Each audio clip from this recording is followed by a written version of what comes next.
வணக்கம். இன்னைக்கு நம்ம பார்க்க போற ஒரு ஆதாரம் ரொம்பவே சுவாரஸ்யமான ஒரு கதை. ஆமா, தலைப்பே கேள்விகளிலிருந்து கருணைக்கு புத்தரின் பாடம். இது மேலோட்டமா பார்க்கும்போது ஒரு சாதாரண நீதி கதை மாதிரி தோணலாம். ஆனா இதுக்குள்ள ரொம்ப ஆழமான ஒரு விஷயம் இருக்கு. சொல்லப்போனா செயலுக்கும் சிந்தனைக்கும் நடுவுல நடக்கிற ஒரு பெரிய போராட்டத்தையே இது காட்டுது. கரெக்ட். ஒரு நெருக்கடியான நேரத்துல நாம கேள்விகள் கேட்டு ஆராய்ஞ்சிட்டு இருக்கிறது சரியா, இல்ல உடனே செயல்ல இறங்குறது சரியா, இத பத்தி தான் நாம ஆழமா பார்க்க போறோம். ஆமா, அது மட்டும் இல்லாம வெறும் கேள்விகளால கிடைக்கிற பதில விட அனுபவத்துல கிடைக்கிற புரிதல் எவ்வளவு சக்தி வாய்ந்ததுன்னும் இந்த கதை நமக்கு உணர்த்தும். அருமை. சரி, நேரடியா கதைக்குள்ள போயிடலாம். ஒரு அடர்ந்த காடு. ம். அங்க ஒரு வேடன் ஒரு மான குறிவைக்கிறான். வில்லை இழுத்து அம்ப விடுறான். ஆனா கடைசி நேரத்துல அந்த மான் தப்பிச்சிடுது. அதையோட ஆரம்ப புள்ளி. ஆமா. அந்த அம்பு அந்த வழியா போயிட்டு இருந்த ஒரு அப்பாவி மனிதர் மேல ஆழமா பாஞ்சிருது. ஐயோ! அவர் வலியில துடிச்சு ரத்த வெள்ளத்துல கீழே விழுந்துடுறாரு. சாகுற நிலைமையில இருக்காரு. சரி. அப்போ அந்த பக்கமா வர்ற புத்தர் இத பாக்குறாரு. ஒரு நிமிஷம் கூட யோசிக்காம அவருக்கு உதவ ஓடி வராரு. முதல் உதவி செய்ய நினைக்கிறாரு. ஆமா. அந்த அம்ப வெளிய எடுக்க முயற்சி பண்றாரு. ஆனா இங்கதான் ஒரு விசித்திரமான விஷயம் நடக்குது. என்னாச்சு? அந்த காயம்பட்ட மனிதர் சிகிச்சையை ஏத்துக்காம புத்தரோட கைய கெட்டியா புடிச்சுக்கிறாரு. ஓஹோ! நிறுத்துங்கன்ற மாதிரி. யோசிச்சு பாருங்க, நீங்க அந்த நிலைமையில இருந்தா என்ன பண்ணுவீங்க? காப்பாத்துங்கன்னு தானே கத்துவீங்க. நிச்சயமா. ஆனா இவரோ அடுக்கடுக்கா கேள்வி கேட்க ஆரம்பிக்கிறாரு. என்ன கேள்விகள்? ஐயா, ஒரு நிமிஷம் நில்லுங்க. இந்த அம்பை எய்தது யாரு? அவர் நல்லவரா கெட்டவரா? இதுல விஷம் தடவிருக்கா?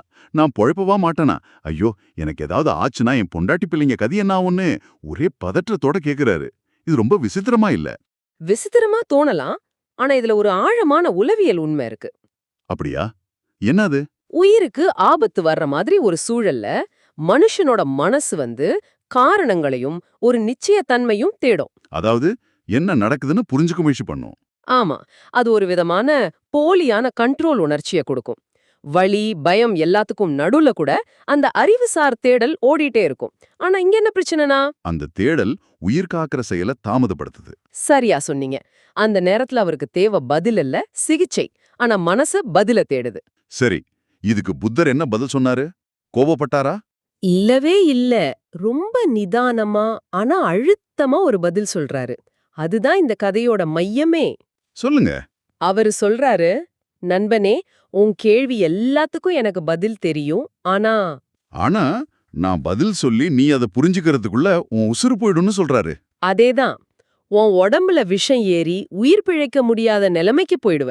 ஓ! அவர் தொடர்ந்து சொல்றாரு, முதல்ல நான் தர்ற சிகிச்சைய ஏத்துக்கோ, அம்ப வெளியே எடுப்போம். நீ உயிர் பிழைச்சதுக்கு அப்புறம் நாம ஒரு மரத்தடியில உட்கார்ந்து நாள் முழுக்க கூட இத பத்தி பேசலாம் சொல்றாரு. அதாவது அவரு கேள்விகளை நிராகரிக்கல, ஆனா அதுக்கான நேரம் இது இல்லைன்னு சொல்றாரு. ஆமா, முன்னுரிமை அதுதான் இங்க முக்கியம். இது ஆங்கிலத்துல அனாலிசிஸ் பராலிசிஸ்னு சொல்லுவாங்களே, அது மாதிரி இருக்கு இல்லையா? மிகச்சரியான ஒப்பீடு அதுதான் அது. ஒரு புது ஃபோன் வாங்கணும்னா கூட பல நாள் ரிவ்யூ பார்த்து யோசிச்சு கடைசியில அந்த மாடலே வித்து போயிடும். கரெக்ட். நாம ஒரு பிரச்சனையோட காரணத்தையே ரொம்ப நேரம் ஆராய்ஞ்சிட்டு இருப்போம். ஆனா தீர்வுக்கான நேரத்தை தவற விட்டுடுவோம். புத்தரோட அணுகுமுறை தான் சொல்லுது, முதல்ல உயிர், அப்புறம் தான் தத்துவம். முதல்ல செயல், அதுக்கப்புறம் தான் பகுப்பாய்வு. இந்த வரிசை மாறும்போது தான் சிக்கலே. சரி, கதையில அடுத்து என்னாச்சு? அந்த மனிதர் ஒத்துக்கிட்டாரா? ஆமா, புத்தரோட வார்த்தைகள்ல இருந்த உண்மையும் அக்கறையும் அவரை மாத்துச்சு. சிகிச்சைக்கு ஒத்துக்கிட்டாரு. அப்புறம்? புத்தரும் அவருக்கு சிகிச்சை செஞ்சு மூலிகைகள் கொடுத்து அவரை காப்பாத்திட்டாரு. கொஞ்ச நாள்ல அந்த மனிதர் முழுசா குணமாயிட்டாரு. ம். அப்போ புத்தர் அவரை மறுபடியும் சந்திக்கிறாரு. சந்திச்சு ரொம்ப அக்கறையா கேக்குறாரு. நண்பனே, இப்ப நல்லாயிட்ட?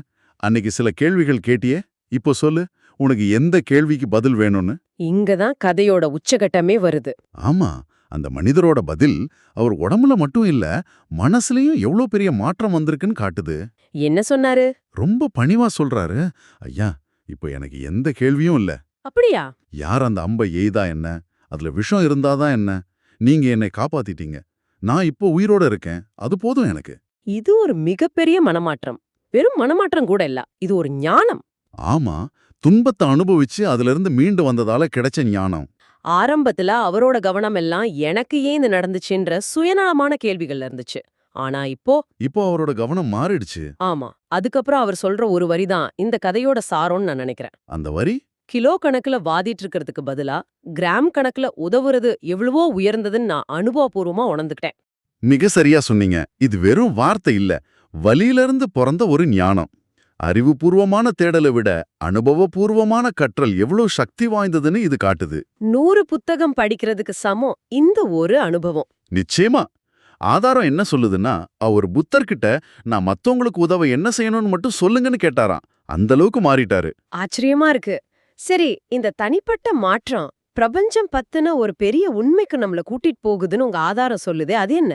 ஆமா, இதுதான் இந்த ஆய்வோட ரொம்ப சுவாரஸ்யமான பகுதி. ஆதாரம் 2 முக்கியமான தத்துவ கருத்துக்களை முன்வைக்குது. சொல்லுங்க. ஒன்னு, ஒருத்தரோட தனிப்பட்ட உணர்தல் எல்லாருக்கும் அப்படியே பொருந்தாது. 2வது, இயற்கையோட உண்மை நாம உணர்ந்தாலும் உணராவிட்டாலும் மாறாம அப்படியே இருக்கும். சரி, 3வதா ஒரு விஷயம் சொன்னீங்களே, ஆண்டவன்கிற வார்த்தைக்கு ஒரு புது விளக்கம் இருக்குன்னு. அது மத சம்பந்தப்பட்டதா? இல்ல, அதுதான் இதுல இருக்கிற சிறப்பு. இங்க ஆண்டவன்கிற வார்த்தை ஒரு மத கடவுளையோ ஒரு உருவத்தையும் குறிக்கல. அப்போ வேதாத்ரே மகரிஷியோட தத்துவத்தின்படி இதுக்கு ஒரு விஞ்ஞான பூர்வமான விளக்கம் கொடுக்கப்படுது. ஓ, கேட்க ஆர்வமா இருக்கு.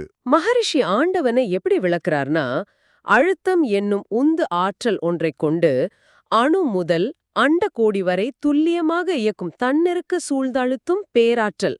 வாவ், இது கேக்குறதுக்கே ரொம்ப அடர்த்தியா இருக்கே. கொஞ்சம் எளிமையா விளக்க முடியுமா? நிச்சயமா. இத நம்ம பிரபஞ்சத்தோட ஒரு ஆபரேட்டிங் சிஸ்டம் மாதிரி நினைச்சுக்கோங்க. ஓகே, ஒரு ஆபரேட்டிங் சிஸ்டம். ஆமா. எப்படி ஒரு கம்ப்யூட்டர்ல இருக்கிற சாஃப்ட்வேர் அதோட எல்லா பாகங்களையும் இயக்குதோ, அதே மாதிரி இந்த முழு பிரபஞ்சத்தையும் சின்ன அணுவுல இருந்து பெரிய நட்சத்திர கூட்டம் வரைக்கும் ஒரு விதிக்கு உட்பட்டு இயக்குற ஒரு மாபெரும் சக்தி. அப்போ இது ஒரு நபர் இல்ல, ஒரு ஆற்றல், ஒரு காஸ்மிக் எனர்ஜி. கரெக்ட். ஒரு பிரபஞ்ச ஆற்றல், இயற்கையோட விதி. சரி, அந்த பேராற்றலுக்கு என்ன குணம் இருக்குன்னு சொல்றாங்க? அதுக்கு 2 அடிப்படை குணங்கள் இருக்கிறதா இந்த ஆதாரம் சொல்லுது. இதுதான் புத்தரோட கதைக்கும் இந்த தத்துவத்துக்கும் உள்ள தொடர்பு. என்ன அந்த 2 குணங்கள்? முதல் குணம் அன்பு. இங்க அன்புனா நாம நினைக்கிற மாதிரி ஒரு உணர்ச்சி இல்ல. இது ஒரு இயற்பியல் விதி மாதிரி. அப்போ உடலையும் உயிரையும் ஒன்னா பிணைச்சு வச்சிருக்கிற சக்தியே அன்பு. அந்த பிணைப்பு இருக்கிறதால தான் நாம உயிரோட இருக்கோம். சுவாரஸ்யமா இருக்கு. அன்பு ஒரு பைண்டிங் ஃபோர்ஸ். சரி, 2வது குணம் என்ன? 2வது குணம் கருணை. அந்த பிணைக்கப்பட்ட உயிருக்கு தேவையானதை கொடுத்து காத்து வளர்க்கிறது தான் கருணை. அதாவது நமக்கு தேவையான காற்று, தண்ணி, உணவு, இது எல்லாமே.